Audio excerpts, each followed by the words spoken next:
maraming nakakaalam dito, kahit pa ang mga malalapit na kaibigan ni Maine Mendoza at Alden Richards. Yan ang magpapatunay sa tunay nilang relasyon. Isa na nga rito ang mga malalapit nilang kaibigan dati, katulad na lang nila Pia Guanyo, Gerard Napoles, Sam YG at iba't iba pa na mga nakasama nila noong kasagsagan pa ng Aldab. Kaya hindi ito masisira ng kahit sino man, dahil pag lumabas ito ay tiyak garantisadong totoo, walang halo na pangloloko. Ito ay ang tunay na relasyon ni Maine Mendoza at Alden Richards. Yan talaga ang dapat paniwalaan at tularan ng mga Pilipino, lalong-lalo na ang mga love team na nagsisimula pa lamang sa industriya. Hindi kailangan ng shortcut. Kung talagang si Alden at si Maine ka, ay hindi mo magagawa ito dahil na lamang sa kabutihang loob nila. Hindi mo rin naman sila masisisi kung hindi nila umamin ngayon, dahil ang mahalaga ay ang nakikita at nababalitaan ng buong Aldab Nation ngayon. Hanggang ngayon nga ay hindi pa nila napapatunayan na hindi sila magkaibigan at wala silang anak. Hindi nila ito kinukumpirma, ngunit alam ito ng buong Aldab Nation. Makikita mo rin sa ikinikilos ni Alden Richards at Maine Mendoza ang lahat ng ito. Kaya kung maniniwala ka man sa mga bashers, ay dapat meron ka ding resibo na pasinungalingan ang relasyon ni Maine Mendoza at Alden Richards. Ngayong pagka nakapaglabas ka ng pangbabash kay Maine Mendoza at Alden Richards, ika-counter ka naman ng buong True-Blooded Aldab Nation. Maglalabas din ito ng resibo, mga wedding, mga sightings, mga pagpapalit ng mga apelyido sa isa't isa, mga hotel na tinirahan at iba-iba pang resibo. Diyan mo malalaman na kaya ang mga bashers ni Maine Mendoza at Alden Richards ay personal na silang tinitira at ang mga personal nilang kabuhayan, dahil alam nila na hindi nila masisira si Alden Richards pagdating sa labasan ng resibo at labasan ng mga tunay na pangyayari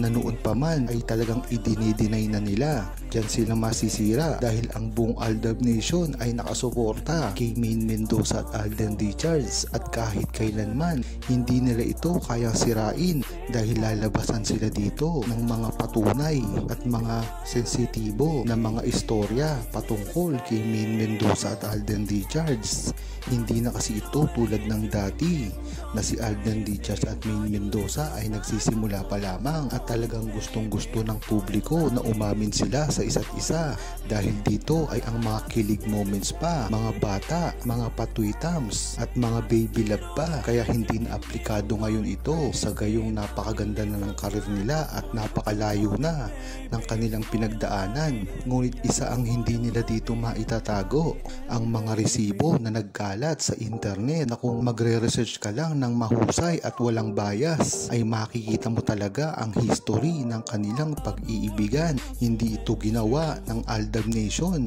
Walang kapangyarihan ng Aldab Nation para gumawa ng kwento, mag-photo edit at lalong-lalo na gumawa ng istorya, dahil makikita mo dito na talagang real na real at talagang organic ang nangyari sa relasyon ni Maine Mendoza at Alden Richards. Kaya mahirap ito itanggi, ngunit ang mga bashers nila ngayon ay wala pa rin humpay sa paninira sa kanila, kahit nga kitang-kita na ang mga resibo ng ginawa nila sa mga nakaraang panahon ay hindi pa rin ito pinaniniwalaan. Bagkus ay binabash pa sila dito ng todo, ngunit hindi na importante yan. Ang mahalaga para kay Maine Mendoza at Alden Richards ay magpasaya ng mga fans, lalong-lalo na ang mga Aldab Nation na alam naman natin na tumulong sa kanila. Kaya hindi nila dapat ito pasinungalingan, kagaya nga ng ginagawa ngayon ni Alden Richards, na hanggang ngayon ay talagang suportado pa rin niya ang buong Aldab Nation at hindi niya ito nakakalimutan kahit kailan. Ganon din si Maine Mendoza, ang pagpasalamat niya sa buong Aldab Nation ay hindi talaga matatawaran. Diyan mo talaga malalaman ang isang couple na talagang pinahahalagahan kung saan talaga sila nagsimula. At dito nga nakumpirma ang talagang tunay niyang pagtingin kay Maine Mendoza. Marami din kasi ang nagtanong at marami din ang nakapansin na hindi ganun kasaya si Alden Richards sa kanyang ginawang shooting. Isa nga sa pinatunayan ni Alden Richards ay ang kanyang pagmamahal kay Maine Mendoza dahil kahit kailan daw ay hindi matutumpasan ito ng kahit sino pang leading lady niya. Napakaganda nga ng sinabing iyan ni Alden Richards nang sa gayon ay makita at malaman ng buong Aldam Nation kung ano talaga ang nasa puso niya at ang totoong feelings niya sa mga nangyayari. Matatandaan din kasi na maraming bumabatikos kay Alden Richards at Maine Mendoza. Kung totoo ang namamagitan sa kanila, hindi lang nito mapansin at hindi nagsasalita sa harap ng publiko dahil na rin sa kanilang mga sentimiento sa mga pangyayari. Dahil nga naman mahirap para kay Alden Richards at Maine Mendoza na umamin na lamang ng basta-basta. Hindi na ito tulad ng dati. Sila ay bata pa. Ang pag-amin na ginagawa ng mga kabataan ay sangkap para ito ay sumikat dahil nagsisimula pa lamang ito sa industriya. Malabo na ngayon itong mangyari kay Maine Mendoza at Alden Richards. Gayong nakapagpundar na sa kanila ang kanilang kasikatan at ang mga estado sa industriya ng pag-aartista. Hindi na ito malaking balita kung sila ay aamin pa. Ang maganda dito ay talagang pinauubaya na nila sa kanyang mga fans at sa publiko kung ano man ang namamagitan sa kanila. Tama talaga na ipagtanggol din ni Maine Mendoza si Alden Richards dahil silang dalawa na rin ang nasasaktan dito. Kumbaga, iisa na sila ng pananaw dapat ngayon sa buhay. Kung sino talaga ang mga nambabas sa kanila ay dapat nilang i-correct, lalong-lalo na sa mga lumalabas ngayon. Naiintindihan naman ni Maine Mendoza nang lahat ng ito ay para sa trabaho at karir lamang nilang dalawa ni Alden Richards.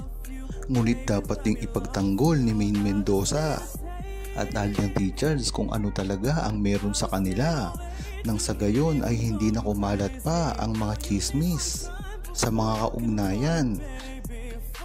Sa panahon ngayon, sa dami ng mga chismis na lumalabas ay dapat nagsasalita na rin si Alden Richards patungkol kay Maine Mendoza at hindi lamang ang pagtatanggol niya.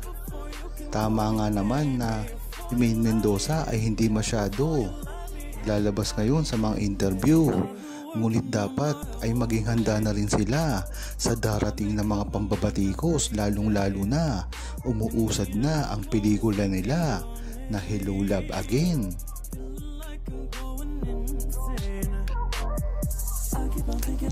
Huwag kalimutang mag-subscribe, comment at i-like ang video na ito. Thanks for watching!